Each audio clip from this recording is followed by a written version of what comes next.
His games are timeless, his positional understanding unmatched.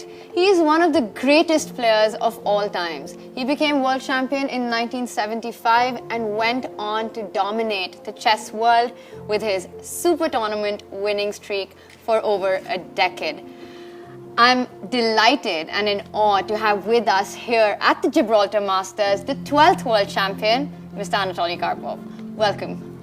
Thank you. Anatoly, first let's start with what it's like to be in Gibraltar, your first impressions. Oh, it's an interesting place, and so I think chess players are delighted to play here at the corner of Europe. And for many years already, Gibraltar became one of the most important chess centers in the world.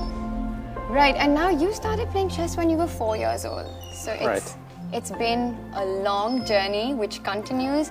I have to ask you, what is it that you love the most about the game after all these years?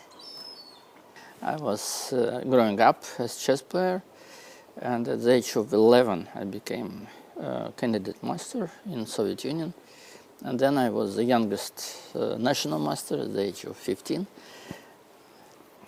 I just liked to play chess and to produce some ideas, and results became important, but much later. First, I just loved to play and to compete with people. And growing up, were there masters you idolized? Who had a very big impact on you in your growing up years?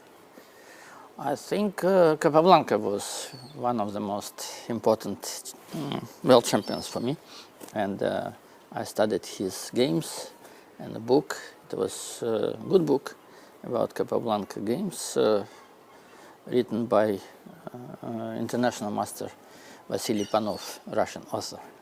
Yes, it was quite strong influence of Capablanca style. The most exciting is all the World Championship matches that you have played, and I want to start with the 1975 match with Fischer, which did not happen. Do you remember the first time you heard about Bobby Fischer, and what was your feeling about it then? Of course, I knew his name and his games when I was very young, because I followed that candidate tournament in Yugoslavia. At that time, it was very long competition, 28 games with adjournments, so it was like 45 days, very difficult to play. And Fischer played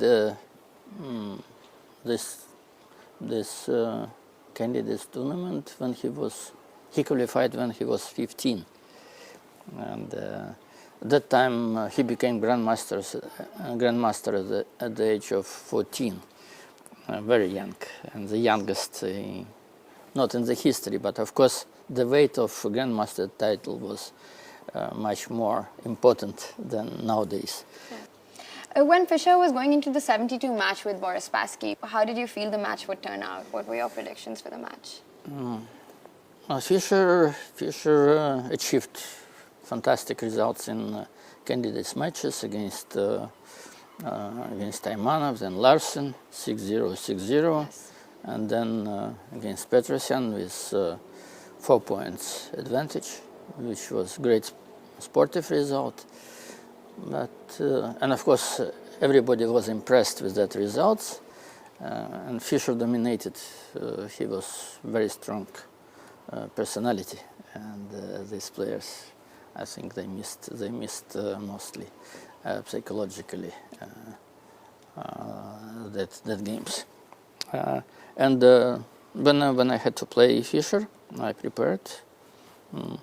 I made big job, and I think I had chances. I can say I had better chances, but still I had chances, and so I considered that it will be a tough match.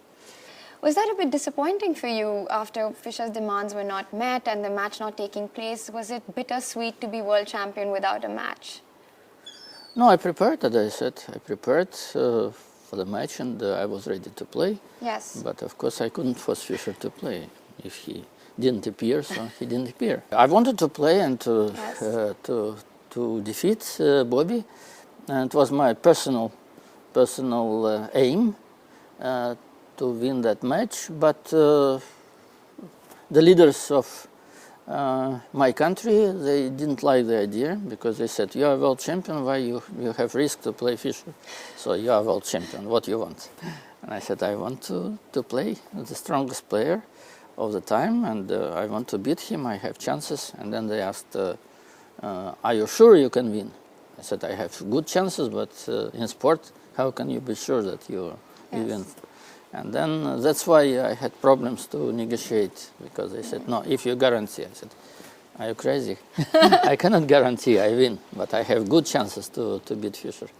Talking about good chances, there was a lot of mixed views on this. Kasparov felt that, you probably would have won that match considering that you were very active. You were at your toughest. You were peaking, while Fischer hadn't actually played for 3 years after 72. While Spassky said that maybe Fischer would have won that match, but you would come back and win the next cycle. Okay, Fischer had a big supporter as Spassky. Spassky admired Fischer very much. And probably because of this admiration, Spassky missed his chances to play more successful against Fischer in the match. If you analyze that match, Fischer won with big gap, but in the middle of the match, they both lost energy, and so they were playing like boxers fighting in the last rounds of the battle. And from game 11 or 12, I think 5 or 6 games, both sides could win. And so match could continue in different direction. And game 13, Spassky was winning almost by force, and he missed it in the middle of the game.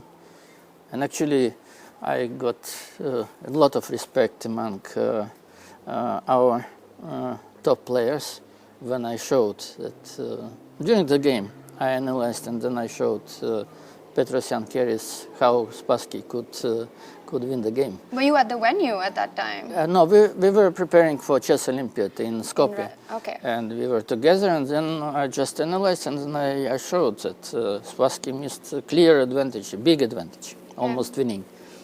And then he lost that game at the end. It was Alekhine defense.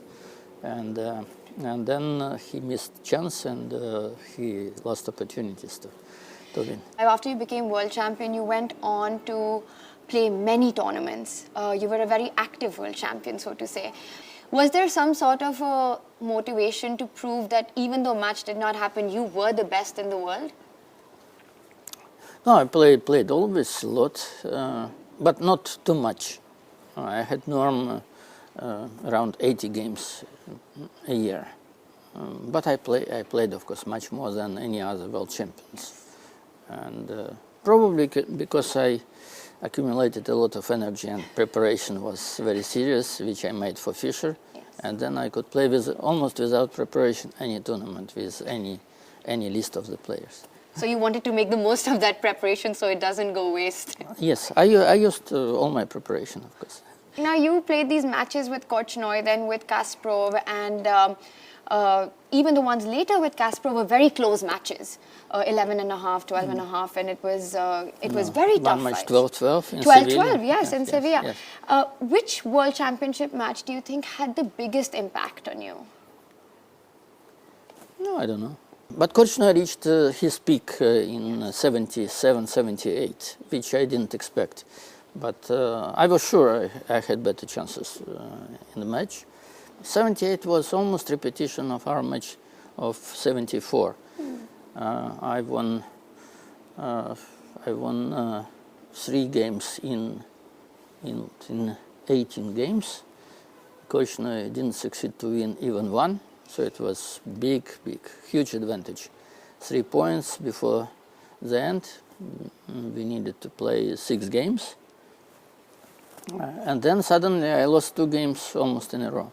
I lost game 19 and I lost game 21.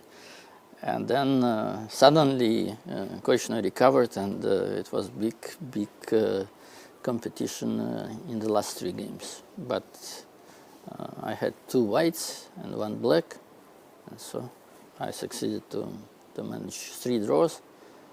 even the last game was completely winning for me, but of course in special conditions, Korchnoi had to win to equalize the score, and so he played a little bit risky, and then I offered him draw in winning position because I needed just draw, and so I didn't make mistake just to try to win because I didn't need it.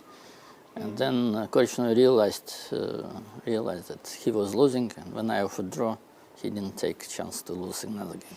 Last title I won against Anand. Yes. So this was also very a big. very exciting match. For the chess world, this was also a very big moment for how rich the World Championship matches were. The ones with Korchnoi, and then in '84, the match with Kasparov, which after 48 games, which you were leading, was stopped. You lost something like 10 kgs is what was written in this about this? Both lost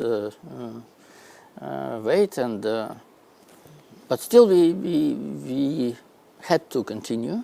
Yes. According to regulations, and so it was big pressure of Kasparov supporters, and that time they took very high positions in Soviet Union, and so Magnus couldn't resist. And he made crazy decision which separated world in two parts. Actually, if I would win that match, things would be very especially 6-0, I had chances. Then Yes. Kasparov would never become world champion. This is quite clear. He will be completely destroyed, psychologically destroyed, and because he is very emotional, so I don't think he would become the strongest player in the world. Everyone who studies games, from whether it's the World Championship matches or the Alekine Memorial that you won or the Leader S tournament, you want to see the game again to understand what really happened. Your opponents have this feeling of helplessness. Recently, I think it was Yannick Pelletier who said that he was playing against you many years ago and he has never felt so helpless in his life on the board. How would you describe your style of play, and what was it that left your opponents so helpless? I was playing for a win the whole game. Even I had some problems to defend, but still I was looking how to defend and then how to counterattack, and I could find additional possibilities how to create problems to my opponent in chess. But also a very strong positional style. But it was an aggressive positional style. Yes, and so probably this is a part of my style, not only positional, because Petrosyan played positional chess, but this was different. This was different, and he played, let's say, Karjakin defense just to make draw. And I played Karjakin defense to win. So there's a big difference to play very passive opening, but to play for a win. And I won many games, and then this discovery, what I did with Spassky, playing with black, I made move king 8 to e7 without castle. Yes. In the middle of the game with queens and all the pieces. And so this was a big surprise, and all the players of the tournament in Dortmund were coming, looking what happened. How do you assess the work of this new FIDE under Mr. Arkady Dvorkovich?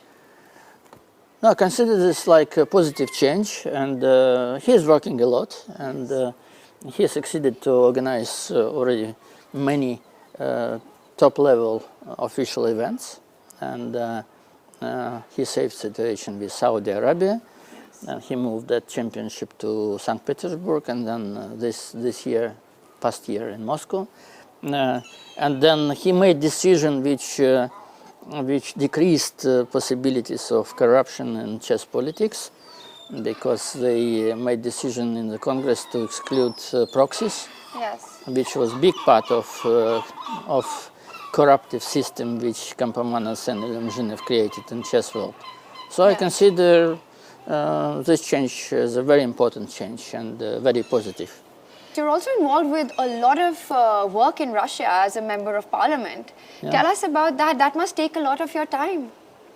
Yeah, this is full-time job, and so that's why I'm playing less and less.